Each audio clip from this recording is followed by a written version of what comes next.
Hello friends, चलिए आज की क्लास शुरू करते हैं। आज हम लोग ज्योग्राफी की अगली क्लास देखेंगे। देखो अभी क्या हुआ था कि 2-3 दिन से हीट थोड़ा ज़्यादा पड़ रही थी, उस वजह से सारी चीज़ें रीअरेंज करनी पड़ी। तो इन 2-3 दिन में क्लासेस थोड़ी स्लो हो गई थी। अब जो रीअरेंजमेंट करना था मेनली एसी का करना था। एयर कंडीशन आप विंडो एसी भी नहीं चला पा रहे थे, ठीक है, क्योंकि वो शोर करता है। तो मेनली स्प्लिट एसी पे शिफ्ट होना था, तो वो सारी चीज़ें हो चुकी हैं। अब क्लासेस काफ़ी स्पीड में आएंगी। हो सकता है कि किसी दिन 2 क्लास की जरूरत पड़ी तो 2 भी आएंगी, 3 की जरूरत पड़ी तो 3 क्लासेज भी आएंगी एक एक दिन में भी। तो आप लोग एकदम तैयार रहिए, मेहनत कीजिए। टाइम पे सिलेबस कंप्लीट होना बहुत इंपॉर्टेंट है और वो हम लोग कराएंगे, ठीक है। तो चलिए शुरू करते हैं। आज के टॉपिक का नाम क्या है? भारत की प्रमुख पर्वत श्रृंखलाएं एवं पहाड़ियाँ। तो भारत की सारी पर्वत श्रृंखलाएं और पहाड़ियाँ देखेंगे। अब चूंकि पर्वत श्रृंखलाएं देखने से पहले जो भी पर्वत श्रृंखलाएं आप देखोगे ये तो फैक्चुअल चीज़ें होगी। पहले थोड़े कॉन्सेप्ट पे आते हैं कि आपको पता भी तो होना चाहिए कि कोई पर्वत है तो कैसे बनता है। तो पर्वत कैसे बनता है इसका एक हल्का सा ओवरव्यू दे दूंगा। कौन कौन से पर्वत बनते हैं,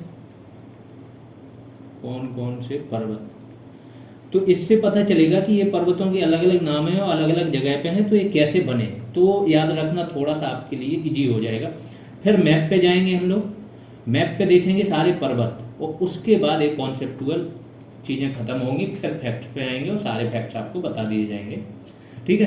तो पहले एक चीज़ देख लो कि ये भारत की सभी पर्वत श्रृंखलाएं पहाड़ियाँ क्या क्या देखनी है। भारत का पूरा डिटेल से देखेंगे एक एक। हिमालय देखेंगे तो हिमालय के सारे पार्ट देखेंगे। फिर जैसे क्वेश्चन बनते हैं, तो पर्वतों पे क्वेश्चन क्या बनते हैं, एक तो कहाँ स्थित है, राज्य पूछ लेगा अगर कोई छोटी मोटी।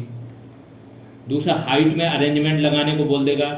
एवरेस्ट की जो चोटी है उसमें बोल देगा कि हाइट में अरेंज करो अलग अलग चोटियों। तो ये है सारी हाइट भी है, प्लस ये दे देगा कि इंडिया में कौन सा है और इंडिया के बाहर कौन सा है। प्लस पूर्व से पश्चिम की ओर बोल देगा कि पूर्व से पश्चिम की ओर अरेंज करो। इस टाइप के क्वेश्चन बनते हैं पर्वतों में मेनली, और उनका टाइप पूछ लेगा। अगर कोई एग्जाम्पल पूछे कि ब्लॉक पर्वत कौन से हैं दुनिया भर के भी, तो वो सारे एग्जाम्पल हमने यहाँ पे डाल दिए हैं। जब ये सारी चीज़ें करोगे तो इंडिया के सारे पर्वतों, पूर्वोत्तर की पहाड़ियाँ हैं जैसे, इनकी सारी डिटेल मिल जाएगी। अरावली, विंध्याचल, सतपुड़ा, सब चीज़ करके हम लास्ट में साउथ की पहाड़ियों के भी ऑर्डर पूछ लेते हैं, उत्तर से दक्षिण वाले, वो सारी देखेंगे, ठीक है। फिर दुनिया के अलग अलग पर्वत, जैसे मोड़दार पर्वत हैं, फोल्डेड माउंटेन्स, तो उनके सारे उदाहरण दुनिया भर में देखा लेंगे। फिर आपके ब्लॉक माउंटेन्स हैं, इनके उदाहरण देख लेंगे। इस तरीके से ये पूरा जितनी भी चीज़ें होती हैं हम इस टॉपिक में पर्वत से रिलेटेड जो भी आपका आने वाला वो तो ख़त्म करेंगे, प्लस थोड़ा सा कॉन्सेप्चुअल पोर्शन भी बताएंगे जिससे याद रखने में आपको इजी हो जाए। तो सबसे पहले पर्वत का निर्माण देख लो। पर्वत का निर्माण कैसे होता है? देखो पृथ्वी के अंदर आंतरिक बल, अंतर्जात बल जिसको बोलते हैं, कार्य करते हैं। ये क्या करते हैं, पृथ्वी पे उच्चावच बनाते हैं। उच्चावच मतलब ऊंची नीची चीज़ें। तो जो अंतर्जात बल होते हैं वो उच्चावच बनाते हैं पृथ्वी पे, और जो बहिर्जात बल होते हैं, बाहर के बल, पृथ्वी के बाहर के बल, वो क्या करते हैं, इन उच्चावचों को समतल लेके आते हैं, ठीक है, पृथ्वी को समतल करते हैं। 2 क्रियाएं होती हैं। अब अंतर्जात बल में कौन कौन से होते हैं आपके? ज्वालामुखी, भूकंप। 5 मिनट समझना, सब चीज समझ में आ जाएगी बहुत इजी तरीके से। भूकंपीय बल या भूकंप, ये तो हो गए आपके। एक होता है आकस्मिक बल, और भी कुछ आ गए तो वो हो गए बृहस्परण वगैरह, ठीक। ये अंतर्जात बल हो गए आपके। इसका बहिर्जात बल, बहिर्जात बल में क्या आ गया? अपक्षयन, अपर्दन और बृहस्परण यहाँ आ जाएगा, ठीक है। ये बहिर्जात बल होगा। ये क्या करेंगे, पृथ्वी पर पर्वतों का, पठारों का निर्माण यहाँ से होता है, ज्वालामुखी से, भूकंप से। और जो प्लेट टेक्टोनिक थ्योरी होती है, प्लेटों का संचलन, प्लेट्स का संचलन, इससे भी क्या होगा, आपका निर्माण होगा माउंटेन्स का। तो माउंटेन्स का निर्माण इससे होगा, और माउंटेन्स जो आपके, उनको समतल किया जाएगा, उनकी ऊंचाई कम की जाएगी, पठार बनेंगे, वो सब बनेंगे इससे, ठीक है। अब आते हैं तो ज्वालामुखी से कैसे बनते हैं, क्रियाएं देख लो। तो पृथ्वी की देखो अलग अलग लेयर्स हैं। कौन कौन सी लेयर हैं? सबसे पहले तो क्रस्ट है, महाद्वीपीय क्रस्ट, जो भूपर्वती होती है सबसे ऊपरी, ठीक है, महाद्वीपीय क्रस्ट है। और दूसरी है महासागरीय क्रस्ट। ये दोनों क्रस्ट है, सबसे ऊपरी परत है पृथ्वी की। ये मुश्किल से आपकी जाती है 30 किलोमीटर तक, ठीक है। महासागरी जो होती है वो तो 5 किलोमीटर ही जो उसकी गहराई है। महाद्वीपीय उसकी 30 किलोमीटर तक है, जहाँ पर्वत वगैरह है वहाँ पे 70 किलोमीटर तक है, ठीक है। तो ये टोटल है। क्रस्ट के जस्ट नीचे होता है आपका मेंटल। मेंटल में क्या होता है, बहुत सारे तत्व हैं, रेडियो एक्टिव भी तत्व हैं यहाँ पे। तो यहाँ का तापमान बहुत ज़्यादा, प्लास्टिक पिघले हुए फॉर्म में चट्टाने हैं यहाँ पे। और जितनी भी क्रियाएं होती हैं मेंटल से होती हैं। मेंटल क्या है, ऊपरी मेंटल जो होता है आपका 400 किलोमीटर तक, 400 किलोमीटर तक होता है। इसको दुर्बलता मंडल भी बोलते हैं, या एस्थेनोस्फीयर इंग्लिश में बोलते हैं, ठीक। इसके ऊपर जो होती है क्रस्ट होती है आपकी, अलग अलग प्लेटों में डिवाइड होती है। और ये प्लेटें क्या होती है, संचलन करती है, इधर से उधर चलती रहती हैं। टोटल 7 बड़ी प्लेट्स हैं पृथ्वी के ऊपर, जो कहाँ तैर रही हैं, दुर्बलता मंडल के ऊपर तैर रही होती हैं प्लेट्स, ठीक है। तो ये प्लेट्स का क्या हो रहा है, संचलन। संचलन क्यों हो रहा है, क्योंकि यहाँ पे रेडियो एक्टिव पदार्थ भी हैं, उनमें अभिक्रियाएं हो रही, तो तापांतर है। और तापांतर की वजह से इसमें क्या हो रहा है, एक प्रकार की संवहनीय धाराएं हो रही हैं।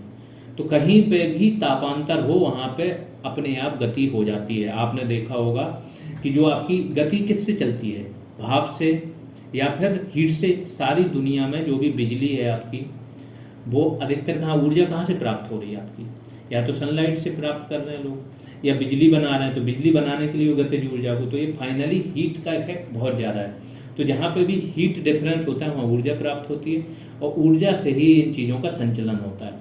तो पृथ्वी के ऊपर ये 7 प्लेट संचलन कर रही हैं। जब ये 7 प्लेटें संचलन कर रही हैं, तो इसमें क्या होता है कि जो महाद्वीपीय प्लेट होती है उसकी जो घनत्व होता है महाद्वीप का, महाद्वीप मतलब जिस पे आप रह रहे हो, ठीक है, वो कम होता है।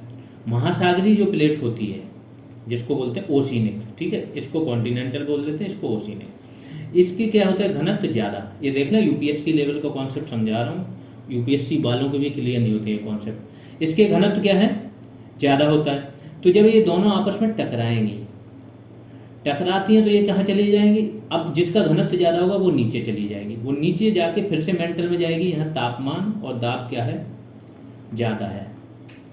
तापमान दाब ज़्यादा होगा तो ये क्या होगा कि पिघल के फिर से ऊपर आ जाएगी ज्वालामुखी। तो एक प्रकार के पर्वत बनते हैं ज्वालामुखी पर्वत। जैसे हवाई द्वीप है जो अमेरिका का हवाई द्वीप, वो ज्वालामुखी पर्वत है, ठीक है, ज्वालामुखी पर्वत। दूसरे पर्वत कैसे बनते हैं कि ये दोनों 3 प्रकार की गति होती है। तो इसमें जब 2 प्लेटें महाद्वीपी 2 प्रकार की प्लेटें मिले, तो अब दोनों महाद्वीपी हैं, तो इनमें क्या क्रिया होगी, इनमें क्रिया होगी कि एक दूसरे को ये दबाएंगी तो संपीड़न। अब ये क्या है, नीचे नहीं जाएगी कोई, तो इस प्रकार से कभी भी कोई चीज़ एक दूसरे के देखते हो तो ये संपीड़न होते हैं। संपीड़न के कारण क्या होगा, फोल्ड माउंटेन्स बनते हैं, जैसे हिमालय, रॉकीज, एंडीज, ये फोल्ड माउंटेन्स बनते हैं। जब 2 महाद्वीपी प्लेट मिलती हैं आपस में, एक दूसरे को दबाती हैं, तो बहुत ज़्यादा संपीड़न। अब ये क्रिया 1-2 दिन की नहीं होती, ये लाखों वर्ष लगते हैं इसमें। तो बहुत स्लोली होती है, पता नहीं चलता है लोगों।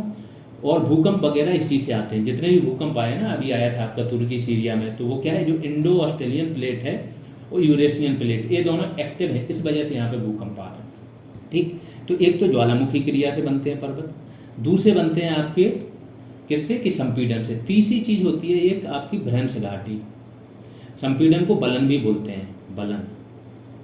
संपीड़न होता है तो इससे क्या होगा, फोल्ड मतलब बलन, तो बलित पर्वत जो होते हैं। भ्रंशन तीसरा होता है भ्रंशन। भ्रंशन में क्या होता है कि 2 पोर्शन है, 2 अलग अलग प्लेट्स हैं, छोटी प्लेट्स भी हो सकती है, ये तो मैंने बड़ी बड़ी प्लेट्स बता दी। 2 प्लेट्स हैं, इसमें क्या होगा, या तो एक प्लेट नीचे चली जाए, या फिर अगल बगल की दोनों प्लेट नीचे चली जाए, 3 प्लेट भी हो सकती हैं, और बीच की प्लेट ज्यों की त्यों रह जाए। यहाँ छोटी प्लेट्स की बात हो रही है, ठीक है। तो बीच की प्लेट ऐसे ही रह जाए और 2 प्लेटें ही नीचे चलेंगी, तो ये अपने आप में पर्वत का रूप कर लेता है धारण। तो ये कौन सा पर्वत हो गया आपका, ब्लॉक पर्वत, जिसको रियल पर्वत नहीं बोलते हैं, क्योंकि ये अपने आप ऊपर नहीं उठा है, बाकी की चीजें नीचे चलेंगी, इसलिए जो पर्वत लगने लगा, ब्लॉक माउंटेन्स। इसका उदाहरण कहाँ है, इंडिया में जैसे देखो सतपुड़ा हो गया आपका, बिंद हो गया, ये क्या है, ब्लॉक माउंटेन्स हैं, और बीच में इनके खाई भी बनती है आसपास। तो वहां से जैसे नर्मदा और तापी क्या है, ऐसी बनी हुई खाई में ही बहती हैं नदियां। तो ब्लॉक माउंटेन्स ये हुआ है। अब माउंटेन समझ में आ गए होंगे कैसे बनते हैं, कितने टाइप के होते हैं। जैसे सियारा नेवेदा हो गया, या नेवादा, सियारा नेवेदा, जो आपका कहाँ पे है, यूएसए में। ये हो गया, वासजेस हो गया, ये सब ब्लॉक माउंटेन्स के उदाहरण है, ठीक है। तो ये माउंटेन्स अब आपको समझ में आ गया होगा। अब सीधा आते हैं मैप पे। तो इंडिया के पहले सारे माउंटेन्स देख लेते हैं कौन कौन से हैं, फिर सीधा बता देंगे फैक्चुअल चीज़ें। देखो ये है पामीर नोट, कहाँ है? तिब्बत में है, तिब्बत के ऊपर है। यहीं से सारे पर्वतों का निर्माण हुआ, इसको बोलते हैं दुनिया की छत है ये, ठीक है। यहाँ से हिंदुकुश पर्वत श्रृंखला निकली, कुल्लुन साय, चाइना के बहुत सारे पर्वत यहीं से निकले हैं। सुलेमान किरथार रेंज जो है आपकी पाकिस्तान में, वहाँ भी निकले हो, इंडिया के तो ये सब निकले हुए हैं, ठीक है। इसके बाद आप आ जाते हो, तिब्बत का पठार आता है। ये तिब्बत का पठार इधर वाला है, तो ये इसी नोट का ही पार्ट है। तो तिब्बत का पठार ये आएगा आपका यहाँ पर, ठीक। यहीं से श्रेणी पहली निकलेगी कराकोरम, लद्दाख, ये है, मैं लाइन खींचते जा रहा हूँ, कराकोरम, लद्दाख और जास्कर। ये 3 श्रेणी है ट्रांस हिमालय में। हिमालय के देखो 4 पोर्शन है। पहला है ट्रांस हिमालय, जिसको बोलते हैं पार हिमालय। पार हिमालय को मेन पार्ट नहीं माना जाता है, हिमालय के पार का भाग है ये, ठीक है। फिर मेन पोर्शन इसके 3 है, बृहद हिमालय, लघु हिमालय और शिवालिक श्रेणी, ठीक है। तो ये सारे तीनों पार हिमालय में रेंज है। इसके बाद आपका आ जाता है बृहद हिमालय की श्रेणियाँ। तो दुनिया के जितने भी बड़े पर्वत हैं, माउंट एवरेस्ट से लेके नंगा पर्वत, नंदा देवी, कंचनजंगा, ठीक है, K2, ये सारे पर्वत आपके कहाँ हैं? बृहद हिमालय में। फिर आता है आपका बृहद हिमालय और पीर पंजाल श्रेणी, ये आगे। इसके बीच में आपको मिलेगा J&K, जम्मू एंड कश्मीर। पीर पंजाल और धौलाधार, यहाँ पे मिलेगा कुल्लू मनाली। तो पीर पंजाल और धौलाधार ये दोनों कहाँ हैं आपके? लघु हिमालय में। तो टोटल 5 श्रेणियां हैं, जिनमें 3 श्रेणी आपकी ट्रांस हिमालय है, 2 आपकी यहाँ है। और बृहद हिमालय जो श्रेणी है आपकी, वहाँ पे क्या हो रहा है आपका? सारे जितने भी बड़े पर्वत हैं वो यहाँ पे है। अब आते हैं शिवालिक रेंज, आपकी आखिरी है जो मैंने बताया ना, एक बृहद हिमालय, दूसरा लघु हिमालय, तीसरा शिवालिक है। इसको बाह्य हिमालय भी बोला जाता है। ये छोटा है, 600 से 1500 मीटर की ऊंचाई तक ही है, ये नया बन रहा है, ठीक है। हिमालय का अभी भी हिमालय की हाइट बढ़ रही है, क्योंकि प्लेट का संचलन अभी भी जारी है, संपीड़न जारी है, तो इसकी हाइट बढ़ रही है और यहाँ पे प्लेट्स एक्टिव हैं। दूसरा आ जाते हैं, ये हिमालय का जान लियो, हिमालय की ही रेंज यहाँ से चले जाओगे आप तो सिक्किम से लेके यहाँ तक अरुणाचल तक मिलेगी। तो यहाँ पे नॉर्थ ईस्ट में चले जाओगे तो इसी की रेंज कौन सी? डाफला, मिरी, अबोर और मिसमी। इसमें क्रम पूछ लिया जाता है आपका पश्चिम से पूरब का, ठीक। फिर यहाँ पे चले जाओगे आपका तो अरुणाचल प्रदेश और नागालैंड की सीमा पे पटकाई बूम श्रेणी है आपकी। फिर यहाँ पे चले जाओगे तो म्यांमार वाली श्रेणी है, म्यांमार में अराकान योमा, म्यांमार से, और ये किसको पृथक करती है? आपकी नागालैंड वगैरह को ये पृथक करती है, ठीक है। इसके बाद 3 है मेघालय में पहाड़ियाँ, गारो, खासी, जयंतिया। तो जयंतिया आपकी मेघालय से थोड़ा और आगे भी चली जाती है। तो ये 3 पहाड़ियों की वजह से ही मेघालय में चेरापूंजी में सर्वाधिक जो वर्षा होती है इन 3 पहाड़ियों की वजह से होती है, तो ठीक। ये नॉर्थ ईस्ट की पहाड़ियाँ हो गई। अब जो इम्पोर्टेंट है वो बता रहा हूँ। इसके बाद आप अरावली में चले जाओगे, ये देश की नहीं दुनिया की वन ऑफ द सबसे ओल्डेस्ट पहाड़ी है या पर्वत जिसको बोलते हैं, ठीक है। इसको आप अवशिष्ट पर्वत बोलते हैं। तो अरावली हो गई आपकी। इसके बाद आप यहाँ पे चले जाओगे तो मांडव पहाड़ियाँ हैं आपकी गुजरात में, और गिरनार पहाड़ियाँ भी गुजरात में, या गिर रेंज जिसको बोलते हैं। फिर आप चले जाओगे महाराष्ट्र वगैरह में शुरू होता है। तो महाराष्ट्र के पहले आप एमपी में आ जाओ, ये बिंद है, विंध्याचल है। तो ये आपका एमपी में भी है, आपका यूपी में भी है, इसको कैमूर रेंज, ठीक है। दूसरा है आपका सतपुड़ा रेंज, ये है सतपुड़ा रेंज। इसी के बीच में आपकी क्या है? बिंद और सतपुड़ा के बीच में नर्मदा नदी बहती है, ठीक है। ऐसे चले जाओ यहाँ पे। इसकी सबसे ऊंची चोटी आपको धूपगढ़ मिलेगी। फिर आप और नीचे चले जाओ तो महाराष्ट्र, अब आ गया महाराष्ट्र। तो इसमें क्या अजंता की गुफाएं सबने सुना होगा, तो अजंता पहाड़ी है। फिर आपकी एक हरिश्चंद्र पहाड़ी है, ये है। फिर बालाघाट रेंज यहाँ पे है। तो इस प्रकार से महाराष्ट्र की देखेंगे। फिर यहाँ पे चले जाओगे आप कर्नाटका में, तो यहाँ पे तो पश्चिमी घाट पे बहुत सारी नीलगिरी है, अन्नामलाई है ना, वो सारी चीज़ें हैं। तो ये हो गई आपकी नीलगिरी श्रेणी, ये हो गई अन्नामलाई श्रेणी। अन्नामलाई ये वाली है, ठीक है। और इसके बाद ये लास्ट वाली जो है वो इलायची पहाड़ियाँ जिसको बोलते हैं कार्डमम पहाड़ियाँ, ये सबसे आखिरी मिलेंगी आपको। यहाँ पे चले जाओगे तमिलनाडु के तट पे, तो सेवराय मिलेगी, जावादी मिलेगी। और ऊपर चले जाओगे आप आंध्रा में तो नल्ला मल्ला, नल्ला मलाई, एरामाला, ये सारी आपकी मैप पे पहले दिखा दी है कि मैप पे आपको लोकेशन पता होनी चाहिए कि क्या है। यहाँ पे राजमहल पहाड़ियाँ हैं, ये आपके चले जाओगे पश्चिम बंगाल और झारखंड की सीमा पे, ठीक है। ये राजमहल पहाड़ियाँ, ये ज़्यादा इंपॉर्टेंट नहीं, जितनी इंपॉर्टेंट थी मैंने सारी बता दी। तो मैप पे जानने के बाद अब 1 बाई 1 करके सारी पहाड़ियाँ पढ़ेंगे क्या है। तो भारत की प्रमुख पर्वत श्रृंखलाएं एवं पहाड़ियाँ। भारत के संपूर्ण क्षेत्रफल कितना है? 32,87,563 वर्ग किलोमीटर। इसका 11% भूभाग क्या है? पर्वत है। 11% भूभाग पे क्या है? पर्वत है। 18% भूभाग क्या है? पहाड़ी है। ये कंफ्यूज मत होना, कई जगह टोटल 29 लिखा रहेगा। पर्वत और पहाड़ी में अंतर है। मेनली पर्वत पहाड़ी में क्या अंतर है कि 600 मीटर से जिसकी कम हाइट हो वो पहाड़ी होती है और पर्वत उससे ज़्यादा होता है। होते एक ही पार्ट है तो पूरा पर्वत में गिन लिया जाता है, ठीक है। 28% भूभाग जो है पठारी है। तो पठार क्या होते हैं? पठार जिनका समतल, ऊंचाई काफ़ी ऊंचाई पे होते हैं, जो समुद्र स्तर होता है उससे ऊंचाई पे तो होते हैं, हो सकता है 1000 मीटर हो, 1500 मीटर, लेकिन इनका जो ऊपरी भाग होता है वो समतल होता है। तो ये हो गया पठार। और ये पुराने, एक प्रकार से पुराने पर्वत ही होते हैं, घिस घिस के ये समतल हो गए होते हैं लाखों वर्ष में। इनमें सर्वाधिक जितने भी खनिज वगैरह होते हैं पठारों में ही पाए जाते हैं, जितने भी खनिज मिलते हैं आपको मैक्सिमम, ठीक। 43% भूभाग मैदानी है। ये सारा आपका हिसाब किताब है। कितनी पर्वत श्रृंखलाओं को जानना है? हिमालय पर्वत श्रृंखला, अरावली पर्वत श्रृंखला, विंध्य, सतपुड़ा, मेघालय का पठार, ये सब आपके नॉर्थ ईस्ट में ही आ जाएंगे, या पूर्वोत्तर की पहाड़ियाँ, पश्चिमी घाट या सह्याद्री भी बोलते हैं, और पूर्वी घाट, ये सारी देखेंगे। सबसे पहले हिमालय को देख लेते हैं।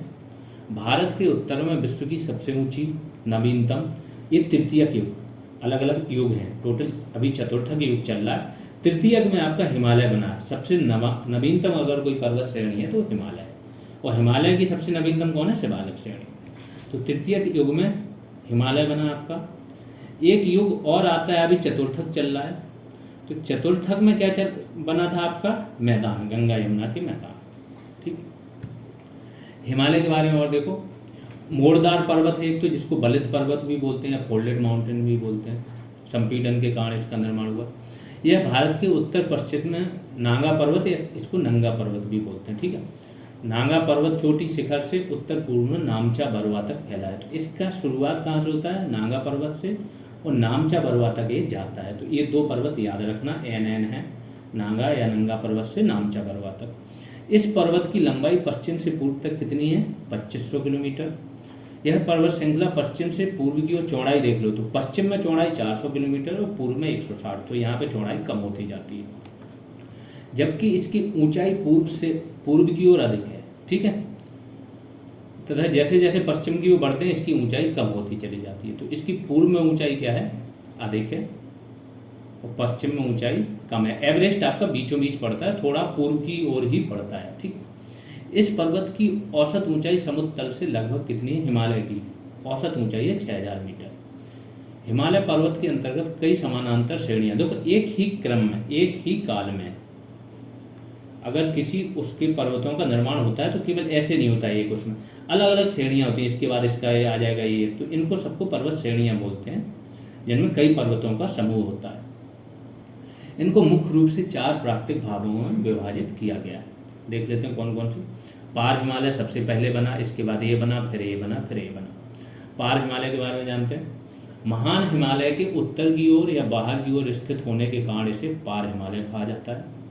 इसे ट्रांस हिमालय के नाम से भी जाना जाता है। इसके अंतर्गत कौन कौन सी श्रेणियां हैं? कराकोरम, लद्दाख, जास्कर तो है ही है। कैलाश मानसरोवर की यात्रा होती है तो कैलाश पर्वत जो है वो भी इसके अंतर्गत आता है। सिंधु नदी लद्दाख जास्कर पर्वत श्रेणियों के मध्य में प्रवाह। ये जितने भी फैक्ट्स हैं ये आपके बहुत काम आने वाले। ये बोला ना यूपीएससी तक भी ये फैक्ट्स काम आ जाएंगे, ठीक। और शॉर्ट फॉर्म में पढ़ा रहे हैं तो आपके इस एग्जाम में कवर कर ही लोगे। कराकोरम श्रेणी में भारत का सर्वोच्च शिखर कहाँ है? कौन सा है? Godwin Austen K2। लेकिन ये अभी कहाँ पे है आपका? ये है POK में। तो अगर पूछा जाए कि इस टाइम जो भारत के उसमें है भूमि, उसमें सबसे ऊंचा शिखर कौन सा है भारत का? तो वो है कंचनजंगा, क्योंकि POK पे पाकिस्तान ने इलीगल तरीके से कब्जा कर रखा है। अब देखते हैं महान हिमालय।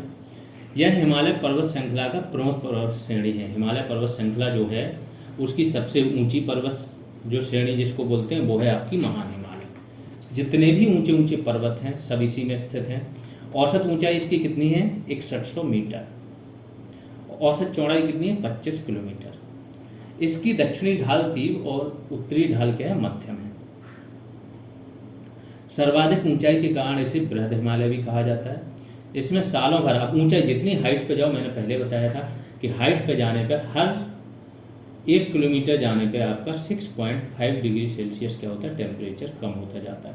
तो एक लाइन होती है जिसको बोलते हैं हिम लाइन, हिम रेखा, मतलब 4 किलोमीटर के ऊपर तो हमेशा बर्फ जमी रहती है।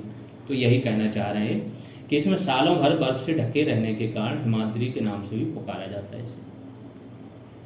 आगे आ जाते हैं। हिमालय पर्वत के सभी पर्वत चोटियां इस श्रेणी में स्थित हैं जो दुनिया की सर्वोच्च पर्वत चोटियां हैं। इनमें से 10 पर्वत चोटियां इस प्रकार हैं। तो हिमालय पर्वत की सारी पर्वत चोटियां देख लेते हैं। ये पूछ लिया जाता है, एक तो इनका पूछ लिया जाता है पश्चिम से पूरब का क्रम, और दूसरा पूछा जाता है आपका क्या? चोटियों की हाइट। तो देख लेते हैं क्या है हाइट। सबसे ऊंचा कौन सा है आपका? माउंट एवरेस्ट, नेपाल में है। तो ये देश भी पूछा जाता है, तो सारी चीज़ें याद रखनी। 8848 मीटर, अभी चाइना ने इसको मापा था तो 8850 मीटर बताया था, ठीक। कंचनजंगा भारत में है, कितना है? 8598। फिर मकालू 8481।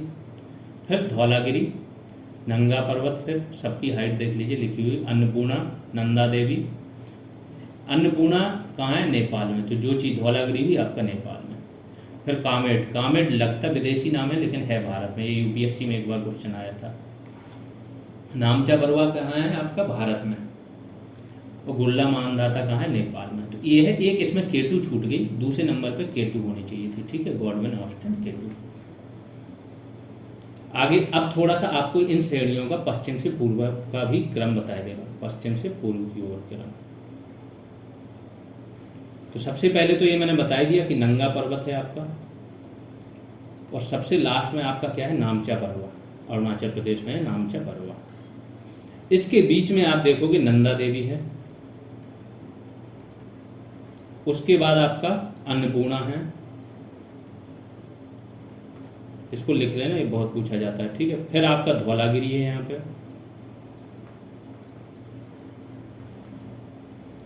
इसके बाद मकालू है, फिर एवरेस्ट है,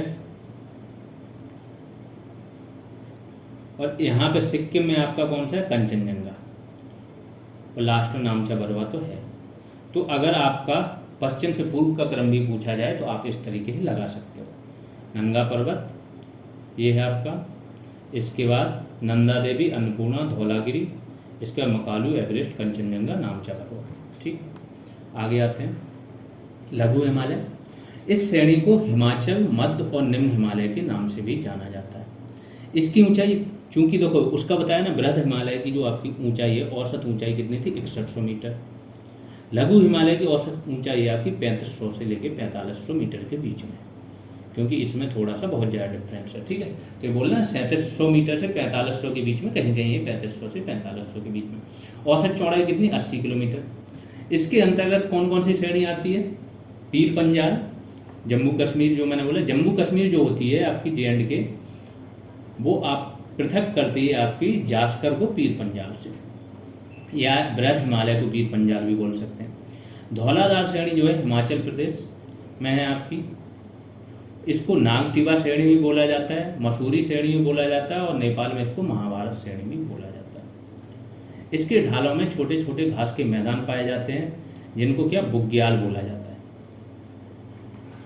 कश्मीर में मर्ग, गुलमर्ग, घास के मैदान को बुग्याल बोला जाता है जो ऊंचाई पर पाए जाते हैं, और कश्मीर में इसको मर्ग, गुलमर्ग और सोनमर्ग आदि बोला जाता है। उत्तराखंड में बुग्याल एवं पयार कहा जाता है। फिर आगे आते हैं महान हिमालय और लघु हिमालय के मध्य कई घाटियां स्थित हैं, जिनमें से कौन कौन सी घाटी है आपकी? कश्मीर घाटी, हिमाचल प्रदेश में कांगड़ा और कुल्लू घाटी, नेपाल में काठमांडू की घाटी काफ़ी प्रसिद्ध है। इस श्रेणी में भारत के अधिकांश पर्वतीय नगर स्थित हैं, जैसे शिमला, मसूरी, डलहौजी, नैनीताल, दार्जिलिंग। शिवालिक श्रेणी पे आ जाते हैं। यह श्रेणी हिमालय की सबसे दक्षिणी श्रेणी है। इसकी चौड़ाई 10 से 50 किलोमीटर तथा ऊंचाई समुद्र तल से 900 से 1100 मीटर है। हिमालय पर्वत श्रृंखला का प्रादेशिक विभाजन। तो हिमालय पर्वत श्रृंखला को देखो, थोड़ा सा प्रादेशिक विभाजन क्या कर दिया गया कि यहाँ से शुरू होती है और यहाँ तक जाती है लास्ट तक। तो इसको 4 भागों में बांट दिया गया। पंजाब हिमालय है आपका, ये जो कहाँ से जाता है, सिंधु से सतलज नदी तक, सिंधु से सतलज नदी तक। देख लेना आप मैप पे इन दोनों की स्थिति। इसका कुमायूं हिमालय कहाँ से कहाँ तक जाता है आपका, सतलज से काली नदी तक। और फिर नेपाल हिमालय काली नदी से तीस्ता नदी तक। असम हिमालय आपका तीस्ता से ब्रह्मपुत्र नदी तक। तो ये भी पूछ लिया जाता है कि ये प्रादेशिक विभाजन कहाँ, और सर्वाधिक लंबाई किसकी है आपकी, नेपाल हिमालय की। पूर्वोत्तर पहाड़ियों पर्वत देख लेते हैं। पूर्वोत्तर की हिमालय पर्वत इस भाग में पूर्णतः उत्तर से दक्षिण की ओर फैला है, ऐसे फैला हुआ है हिमालय पर्वत। ठीक, पूर्वी पहाड़ी को विभिन्न स्थानीय नामों से जाना जाता है, जैसे पटकाई बूम, क्योंकि ये हिमालय के ही पार्ट हैं तो इनको अलग अलग नाम है इसका, क्योंकि बीच बीच में इनके क्या है, गैप भी हैं। पटकाई बूम आपका अरुणाचल प्रदेश में, नागा पहाड़ियाँ नागालैंड में, मणिपुर पहाड़ियाँ है जिसको मणिपुरी पहाड़ियाँ बोला जाता है, गारो खासुई जयंतीय बताया मैंने, ये मेघालय में है। पटकाई बूम आपकी कहाँ कहाँ है, असम में, नागालैंड, मणिपुर और मिजोरम तक फैले हुए हैं। ब्लू माउंटेन और मिजो लुसाई पहाड़ियाँ मिजोरम में इनको बोला जाता है, सब हिमालय के पार्ट हैं। आगे आते हैं। इस क्षेत्र में प्रवाहित होने वाली बराक नदी मणिपुर और मिजोरम की मुख्य नदी है, जो मेघना नदी की क्या है, सहायक नदी है। ठीक है। डिफू, डिफू क्या है, दर्रा है। हंगफुन या हपुंगन जिसको बोला जाता है, चौकान और कीखा पानी अरुणाचल प्रदेश के दर्रों के माध्यम से उत्तरी पूर्वी म्यांमार को जोड़ा जाता है। अरुणाचल प्रदेश में मुख्य दर्रा कौन से हैं, मुख्य दर्रे तो दिफू ही है, या कहीं कहीं दिपू लिखा जाता है। ठीक है। दर्रों पे एक अलग से क्लास आ जाएगी, बहुत छोटी ही क्लास होगी, तो सारे दर्रे उसमें, जैसे माना नीति लिपुलेख आपके उत्तराखंड में हो जाएंगे, नाथुला जेलेपला आपके सिक्किम में हो जाएंगे, है ना, कराकोरम बता ही चुका हूँ, तो कश्मीर के हो जाएंगे जोजिला वगैरह। इसके हिमाचल प्रदेश के हो जाएंगे रोहतांग, सिपकीला, बाड़ा, लाचाला। फिर आते हैं अरावली पर्वत श्रृंखला। इसकी सीमा गुजरात से शुरू होकर राजस्थान, हरियाणा होकर दिल्ली तक जाती। अरावली जो दिल्ली में आपकी रायसीना हिल का नाम सुना हुआ, राष्ट्रपति भवन इसी पे बना है। ठीक है। जो लुटियंस दिल्ली है पूरी इसी पे ही बनी है, रायसीना हिल्स पे, जितने पीएमएम हाउस हैं। ठीक है। तो ये हिल भी आपकी अरावली का भाग है। भारत ही नहीं पूरे विश्व की प्राचीनतम पर्वत श्रृंखलाओं में से एक है। अरावली पर्वत श्रृंखला की लंबाई कितनी है, 692 किलोमीटर, राजस्थान तक जाती है। अरावली पर्वत श्रृंखला की औसत ऊंचाई कितनी है, 920 मीटर। चौड़ाई गुजरात की तरफ अधिक और दिल्ली की तरफ घटती जाती है। इसका उच्चतम शिखर कौन सा है, गुरु शिखर। यहाँ पे भी मैं हो आया हूँ, माउंट आबू में है ये, राजस्थान के सिरोही जिले के माउंट आबू के पास स्थित है। विंध्याचल पहाड़ियाँ देख लेते हैं। गुजरात से शुरू होकर मध्य प्रदेश, उत्तर प्रदेश और बिहार तक जाती हैं ये। इसी पर्वत श्रृंखला को 3 भागों में बांटा गया है। भारनेर की पहाड़ियाँ भी बोला जाता है एमपी में इसको। कैमूर की पहाड़ियाँ ये उत्तर प्रदेश में हैं, मेनली आपके विंध्य आपने देखा होगा, ये सोनभद्र और मिर्जापुर में है ये आपकी। बिहार तथा एमपी में भी ये कैमूर की पहाड़ियाँ गई हैं। पारसनाथ पहाड़ी आपकी कहाँ है, झारखंड में। ठीक है। झारखंड में पारसनाथ जैन लोगों का बहुत अच्छा स्थल है ना, बहुत पवित्र स्थल है। तो ये भी क्वेश्चन पूछ लिया जाता है कभी कभी। विंध्याचल पर्वत श्रृंखला का सबसे उच्चतम बिंदु कौन सा है, सद्भावना शिखर है। मध्य प्रदेश में भारनेर पहाड़ियों का हिस्सा है, कहीं कहीं पारसनाथ पहाड़ी भी दिया रहता है, तो इसको देख लेना। फिर आते हैं सतपुड़ा पहाड़ियाँ। सतपुड़ा पहाड़ियों के उत्तर में नर्मदा नदी बहती है तथा दक्षिण में ताप्ती नदी बहती है। दोनों ही भ्रंश घाटियों में क्या है, बहती है। तो बिंद और सतपुड़ा के बीच में मैंने बताया था कौन सी नदी बहती है आपकी, नर्मदा नदी। और सतपुड़ा के दक्षिण में कौन सी बहती है आपकी, ताप्ती नदी। सतपुड़ा की पहाड़ियों को 3 भागों में बांटा जाता है। एक है आपकी राजपीपला, दूसरी महादेव, तीसरी मैकाले। सारी चीज़ें मैं आपको मैप पे दिखा चुका हूँ, तो अब सारी चीज़ें आप कनेक्ट कर पा रहे होंगे। सतपुड़ा की पहाड़ियों का सबसे उच्चतम बिंदु कौन सा है, धूपगढ़। और धूपगढ़ की चोटी, यहाँ पे एक हिल स्टेशन है पचमढ़ी एमपी में, तो धूपगढ़ की चोटी इसी के पास में स्थित है, बहुत फेमस स्थान है पचमढ़ी। ताप्ती नदी का स्रोत भी महादेव की पहाड़ियाँ ही हैं। तो महादेव की पहाड़ियों से ही आपका क्या, ताप्ती नदी निकलती है। अब प्रायद्वीपी भारत की ओर बढ़ते हैं। प्रायद्वीपीय भारत में कौन कौन से पहाड़ देखेंगे हम? गुजरात के पहाड़, पश्चिमी घाट की पहाड़ियाँ और पूर्वी घाट की पहाड़ियाँ। गुजरात के देख लेते हैं। गिरनार पहाड़ियाँ सौराष्ट्र वाले हिस्से में है, गिर में है, शासन गिर करके एक जगह है गुजरात में, या गिरनार अभिलेख जूनागढ़ वगैरह आप लोगों ने पढ़ा होगा, ठीक है। तो जूनागढ़ मेन जिला है, वहीं पे है। यहीं पे आपका गिर क्या है, नेशनल पार्क भी है, जहाँ पे एशियाटिक लायंस पाए जाते हैं। यहाँ पे भी मैं होके आया हूँ, रहा हूँ यहाँ तो मैं 10-15 दिन, ठीक है। तो ये कहाँ है? जूनागढ़ के पास है। उच्चतम बिंदु क्या है? गोरखनाथ है। सम्राट अशोक के 14 धर्मलेख यहीं पे है। रुद्रदामन का अभिलेख वगैरह तो है ही, एक फैक्ट था मैंने डाल दिया। ये यहाँ की सबसे ऊंची चोटी है, कौन सी? मांडव पहाड़ियाँ। तो दूसरा गुजरात में जो है मांडव पहाड़ियाँ हैं, ये यहाँ की एक काठियावाड़ प्रायद्वीप में पाई जाती है, राजकोट वगैरह में, ठीक है। फिर आ जाते हैं पश्चिमी घाट। पश्चिमी घाट पर्वत को सह्याद्री पर्वत भी कहा जाता है। कहाँ? महाराष्ट्र में। पश्चिमी घाट को 2 भागों में बांटा गया है। तो भागों में कैसे बांटा गया? नीचे चले जाओ आप तो एक गोवा तक है, जो आपका गोवा वाला पोर्शन, यहाँ बोला जाता है कोंकण तट,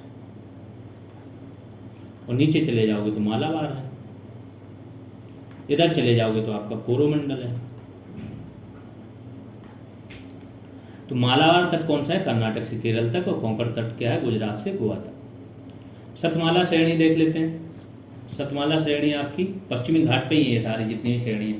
तो नासिक महाराष्ट्र में है। उच्चतम बिंदु कितना है? 1472 मीटर।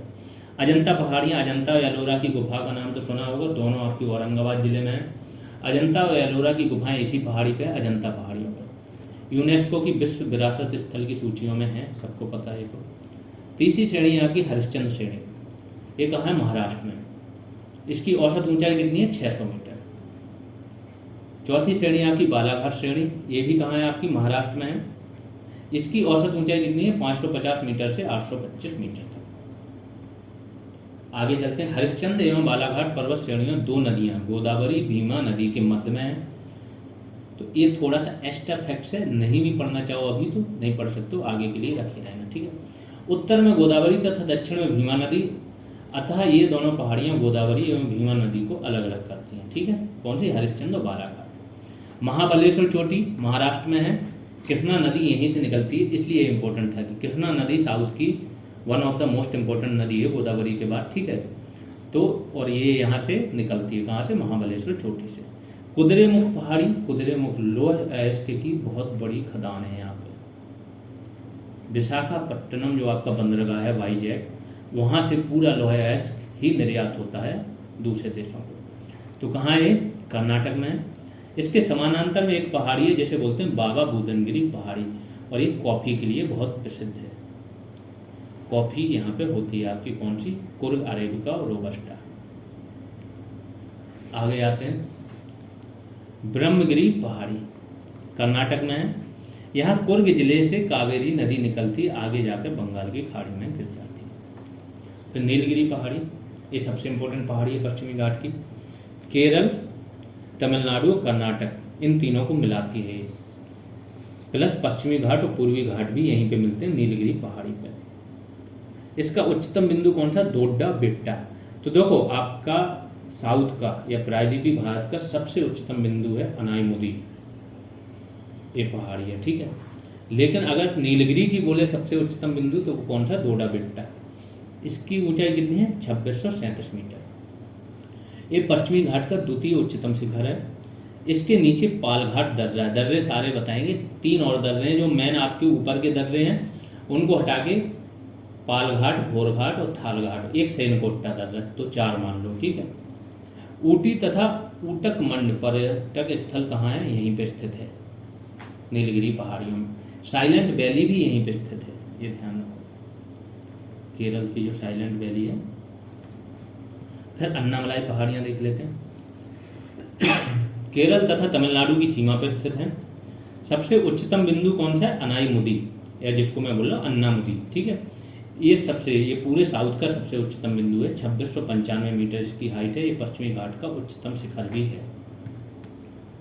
अब आते पालनी पहाड़ियाँ, इस पे क्वेश्चन आया था। जो नीलगिरी है, अन्नामलाई है, पालनी, इन पे 16 वन पाए जाते हैं। तो आपका बंदरगाह में आया था कि हाइट पे जो वन पाए जाते हैं वो क्या है? वन है, ग्रासलैंड है, क्या है? ऐसे उन्होंने पूछा था, ठीक है। हाइट पे क्या पाया? ये पहाड़ियाँ तमिलनाडु में स्थित हैं। यहाँ पर एक प्रसिद्ध पर्यटक स्थल है कोडाईकनाल, यहाँ पे भी मैं होके आया हूँ। ठीक है। इलायची पहाड़ियाँ, कार्डमम पहाड़ियाँ क्या हैं? सबसे लास्ट की पहाड़ियाँ, साउथर्न मोस्ट पहाड़ियाँ ये है इलायची पहाड़ियाँ। ठीक है, तो ये क्वेश्चन भी बनता है। तो ये कार्डमम मतलब इलायची ही होता है कि पहाड़ियाँ कहा जाता है। केरल एवं तमिलनाडु की सीमा पर स्थित हैं, तो तमिलनाडु और केरल ऐसे मिलते हैं। यहाँ पे केरल खत्म होता है और तमिलनाडु यहाँ पे, तो यहाँ पे है। यहीं पर सेनकोट्टा दर्रा है, तो आखिरी दर्रा यही है। भारत की सबसे दक्षिणी पहाड़ियाँ यही हैं। अब देख लेते हैं पूर्वी घाट की। ये तो पश्चिमी घाट की देख रहे थे, अब इधर वाली देख लेते हैं पहाड़ियाँ। पश्चिमी घाट से निकलने वाली सारी नदियाँ पूर्वी घाट में ही आकर गिरती हैं। तो जो पश्चिमी घाट की सारी नदियाँ, अधिकतर आपने देखा हो पूरब की ओर नदियाँ बहती हैं, क्योंकि यहाँ पे ढाल ऊंचाई है और यहाँ पे नीचाई है। ठीक है, तो वो नदियाँ भी आपकी बंगाल की खाड़ी में गिरती हैं, जो ऊपरी नदियाँ हैं। 77% पानी गिरता है आपका यहाँ पर। ठीक है, और यहाँ पे पश्चिमी घाट में भी यही है। पश्चिमी घाट की ऊंचाई पूर्वी घाट से अधिक है, इसलिए नदियाँ ढाल की तरफ अपना रास्ता बनाती हैं। पूर्वी घाट की प्रमुख पहाड़ियाँ मुख्यतः 3 राज्यों में, उड़ीसा, आंध्र प्रदेश और तमिलनाडु में विभक्त हैं। विवरण कौन सा है? शेषाचलम, नल्लामलाई, बेलीकोंडा और पालकोंडा। मैप पे मैं दिखा चुका। तो इसमें ज़्यादा से ज़्यादा क्या पूछा जाता है? एक तो पूछा जाता है आपका कि उत्तर से दक्षिण का आप क्रम लगाओ, मैक्सिमम यही पूछा जाता है। ठीक है, कुछ ज़्यादा UPPCS वगैरह हो या और उसके एग्जाम तो थोड़ा और चीज़ें पूछ लेते हैं, बट इसमें यही है। फिर तमिलनाडु की पहाड़ियाँ आपकी जावादी और सेवरा है। ये सारी पहाड़ियाँ मिला लो, लेकिन सबसे लास्ट में आपकी कौन सी होती है? कार्डमम। अब आते हैं सैडल पर्वत है, सैडल पीक जिसको बोलते हैं। ये किसका है? अंडमान एंड निकोबार का सबसे ऊंचा पर्वत शिखर है। एक नारचो पर्वत शिखर है, नारचो, ये आपका लक्षद्वीप का सबसे ऊंचा पर्वत शिखर है। तो यहाँ पे सारे पर्वत शिखरों की बात हो चुकी है जो इंडिया से रिलेटेड है। और आगे बढ़ते हैं। पर्वत निर्माण प्रक्रिया के आधार पर पर्वतों का वर्गीकरण जो मैंने बताया था कि एक होते हैं फोल्डेड माउंटेन्स। कैसे बनते हैं? जब संपीड़न होता है, संपीड़न होता है तो ऐसे इनमें बलन एक प्रकार की रेखाएं, तरंगें पड़ जाती हैं। ये लाखों वर्ष में होता है। चट्टानें होती हैं, चट्टानें बहुत ज़्यादा घनत्व होता है इनका अच्छा खासा।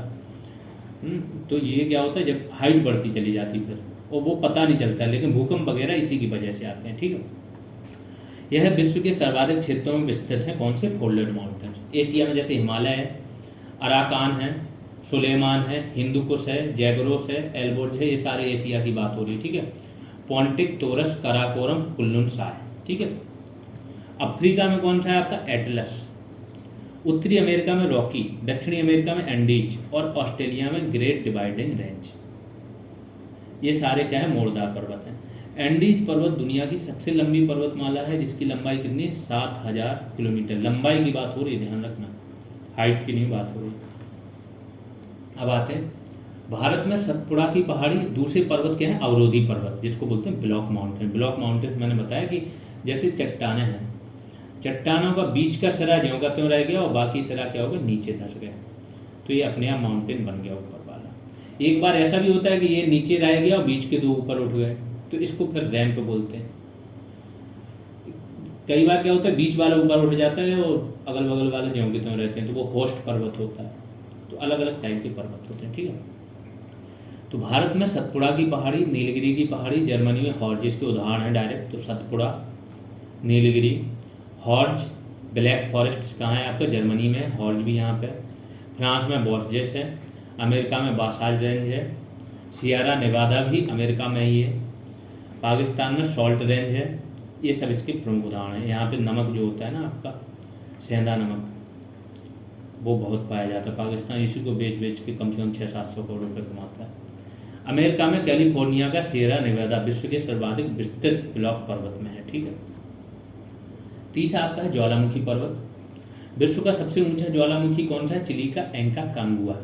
तो ज्वालामुखी के बारे में तो डिटेल आपको जब ज्वालामुखी पढ़ाएंगे तब मिल जाएगी। 1-2 दिन के अंदर ही वीडियो आ जाएंगे। नेक्स्ट 3 डेज में मैक्सिमम पोर्शन हमें खत्म करना है। ठीक है, इक्वाडोर का कौन सा? कोटोपैक्सी है, 5897 मीटर। विश्व का सबसे ऊंचा सक्रिय ज्वालामुखी पर्वत है। ये सबसे सक्रिय में आता है कोटोपैक्सी। और एंका कांगुआ क्या है कि सक्रिय नहीं है लेकिन सबसे ऊंचा है। ठीक है, निष्क्रिय। इक्वाडोर का चिम्बोराजो 6272 मीटर। अफ्रीका का किलिमंजारो तो ये अब इन्होंने इसमें वो नहीं कर रहे हैं, अलग नहीं कर रहे हैं कि सक्रिय हैं कि निष्क्रिय हैं। पर्वत है वो केन्या का, अफ्रीका में क्या है, माउंट किलीमंजारो। तो जो किलीमंजारो अफ्रीका की सबसे ऊंची चोटी भी है। अन्य महत्वपूर्ण ऊंचे ज्वालामुखी पर्वत हैं, ये सब अन्य महत्वपूर्ण ऊंचे ज्वालामुखी पर्वत हैं। ठीक है, आगे आ जाते अवशिष्ट पर्वत क्या होते हैं। जब कोई पर्वत पठार अपर्दन के प्रक्रमों के द्वारा अपर्दित करके पर्वतों का रूप, क्या होता है कि अपर्दन के प्रक्रम होते हैं तो पहले तो ये समतल टाइप का रहेगा, पठार रहेगा, हाइट पर जो रहेगा, फिर ये नुकीला हो जाता है, ऐसे करके इसके वो बन जाते हैं जब हजारों लाखों वर्ष तक अपर्दन हो जाए, तो इसी को क्या बोलते हैं, अवशिष्ट पर्वत। कौन कौन से हैं इसमें, अरावली, सतपुड़ा, विंध्याचल, पूर्वी पश्चिमी घाट, यूरोप में यूराल, स्कॉटलैंड की पहाड़ियाँ, पेनाइन श्रेणी आदि। ये सारे उदाहरण हो गए आपके। मैप पे हम आपको सारे पर्वत दिखाई चुके हैं, यहाँ ऊपर से लेके, एक बार फिर से देख लेना। पीडीएफ आपको मिल जाएगी। ये बीपीओ पेड बैच की जानकारी है, जिसे भी ज्वाइन करना है ये सारी चीज़ें मिल जाएंगी आपको। सिंगल पीडीएफ मिल जाएगी, पंचायती राज की कंप्यूटर की सिंगल पीडीएफ मिल जाएगी आपको। इसका UP special topic wise MCQs, बहुत सारे एमसीक्यूज हुए हैं, 15 + 20 12, टोटल 27 टेस्ट तो आपके पंचायती राज पर हैं, और हर टेस्ट में कम से कम 150 से 200 क्वेश्चन हैं, एकदम रिलेवेंट। तो ये सारी चीज़ें मिल जाएंगी। टाइम टू टाइम पे ग्रुप कॉल होती रहती है, आपके डाउट दूर होते रहेंगे। फीस 299 है, इस नंबर पे करना है, और ये स्क्रीनशॉट भेज देना टेलीग्राम या व्हाट्सएप पर। बाकी आप लोग जिसको भी क्लासेज अच्छी लग रही हैं बिल्कुल शेयर करते रहिए, आगे बढ़ाते रहिए। अभी के लिए इतना ही, धन्यवाद।